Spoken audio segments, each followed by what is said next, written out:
চোর সন্দেহে যুবককে থানায় তুলে নিয়ে গিয়ে বেধড়ক মারের অভিযোগ। মৃত্যু 22 বছরের যুবক আবু সিদ্দিক হালদারের। কাঠগড়ায় রাজ্য পুলিশ। ঢোলাহাট থানার বাইরে বিক্ষোভ মৃতের পরিবার এলাকাবাসীর। পুলিশকে লক্ষ্য করে ইট বৃষ্টি উত্তেজিত জনতার। ধস্তাধস্তি, বিক্ষোভ, প্রতিবাদ। মঙ্গলবার সকাল থেকে দক্ষিণ 24 পরগনার ঢোলাহাটে ধুন্ধুমার। অভিযোগ, চোর সন্দেহে যুবককে বেধড়ক মার পুলিশের মারে যুবকের মৃত্যুর অভিযোগকে কেন্দ্র করে ক্ষোভে ঢোলাহাটের মানুষ। রণক্ষেত্র ঢোলাহাট। যুবক মৃত্যুতে ধুন্ধুমার। কাঠগড়ায় ঢোলাহাট থানার পুলিশ। মৃত যুবক 22 বছরের আবু সিদ্দিক হালদার ঢোলাহাটের ঘাটপকুলতলা গ্রামের বাসিন্দা। ঘটনার সূত্রপাত 30শে জুন। ওই দিন মৃত যুবকের কাকা মহসিন হালদারের বাড়ি থেকে সোনার গয়না চুরি হয়। অভিযোগ, 1 জুলাই ঢোলাহাট থানার পুলিশ মহসিন হালদার ও তার ভাইপো আবু সিদ্দিককে থানায় তুলে নিয়ে যান।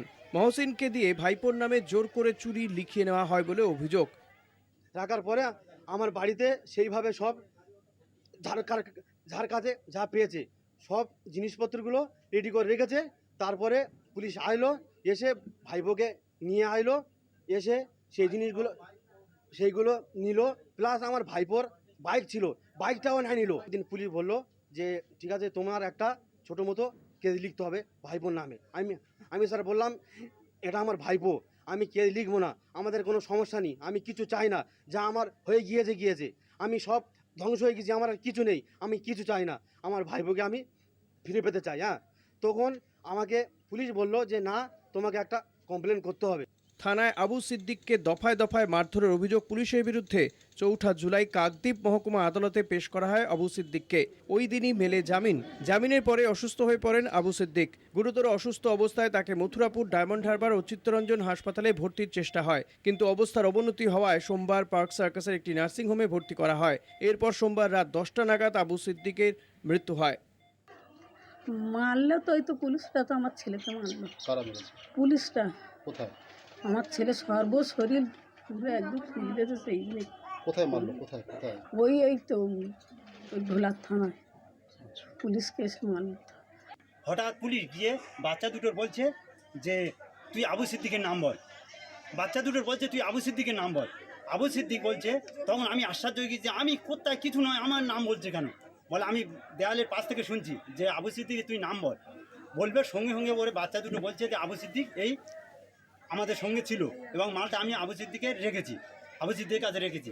বলে ওই আমার পুলিশ মার শুরু করলো আর পার্টি লিডারটা বাইরে হয়ে চলে আসবে। আমরা চাই আমাদের ন্যায্য বিচারটা দরকার, আর পুলিশটা ওর আমাদের ফাঁসির দরকার।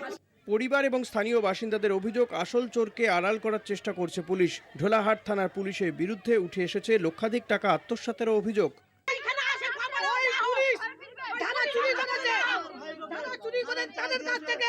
তাদের কাছে 3 লাখ টাকা খেয়েছে। সেই ছেলের পুলিশ এত অত্যাচার করে বাচ্চাটাকে মারলো, ওই পুলিশের আমরা শাস্তি চাই। আমরা চাই পুলিশের ফাঁসি চাই। আজকে ওখানে মেরেছে, কালকে ওই থানা মারবে, কালকে ভোলা মারবে, কালকে মথুরাপুর মারবে। এই ক্ষমতা পুলিশের আইন চাই, আইনে সব বিচার হবে। তার জন্য তার মেরে শাস্তি দেওয়ার কোনো ক্ষমতা আছে না। এত কিসের ক্ষমতা দেখে পুলিশ মারবে, ওকে ফাঁসি চাই। সোমবার রাতে যুবকের মৃত্যুর খবর মিলতেই ক্ষোভে ফেটে পড়েন মৃতের পরিবার ও প্রতিবেশীরা। ঢোলাহাট থানার সামনে উত্তেজনা, পুলিশি ব্যারিকেড। বাধা দিতে গেলে পুলিশের সঙ্গে ধস্তাধস্তি, ক্ষুব্ধ জনতার। পরিস্থিতি মোকাবিলায় নামানো হয় র্যাব। সুন্দরবনের পুলিশ সুপার কোটেশ্বর রাওয়ের বক্তব্য, আদালতে পেশ করার সময় আবু সিদ্দিকের শারীরিক কোনো সমস্যা ছিল না। পরিবারের অভিযোগের ভিত্তিতে বিভাগীয় তদন্ত শুরু করেছে জেলা পুলিশ। ঢোলাহাট থেকে কোয়েল মণ্ডলের রিপোর্ট, কলকাতা টিভি।